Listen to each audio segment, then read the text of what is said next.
c'est en totale contradiction par rapport à ce que le gouvernement peut nous dire continuellement. Il y a quelques mois, le gouvernement était en totale opposition à la décision de la Commission européenne dans le cadre de la fusion entre Alstom et Siemens, parce que, soi-disant, ça allait faire perdre des emplois à Alstom. Et aujourd'hui, ce gouvernement accepte que la SNCF fasse une commande à un constructeur espagnol. Donc nous avons la SNCF qui va commander des produits à un Espagnol au détriment des emplois dans les usines Alstom en France. Et ça, c'est inadmissible et incompréhensible. Quelles vont être les conséquences ici pour le site de Belfort? Ça aura des conséquences sur notre plan de charge à moyen terme.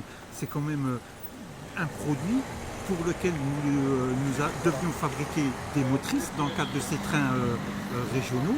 Et donc ça aura des conséquences à moyen terme, à l'horizon 2022-2023. Ce sera des heures de travail que nous n'aurons pas à effectuer et sur lesquelles il faut espérer que nous aurons d'autres appels d'offres positifs pour pouvoir combler ce que nous n'aurons pas avec cette commande qui est effectuée aux Espagnols. Est-ce que de nouveau vous avez plus confiance en le gouvernement? On ne comprend pas ces alternoiements, on ne comprend pas ces décisions en zigzag, quoi. Je veux dire, à un moment donné, il faut être concret, il faut être réaliste. Là, il y avait la possibilité de donner du travail à des établissements Alstom en France, une charge de travail correcte.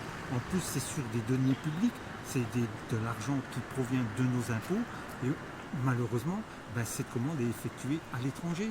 Donc, en fin de compte, nos impôts vont être utilisés pour faire face aux suppressions d'emplois qui risquent d'avoir et qui peuvent se produire aussi bien à Reichshoffen qu'au Creusot, voire peut-être éventuellement à Belfort d'ici quelques années.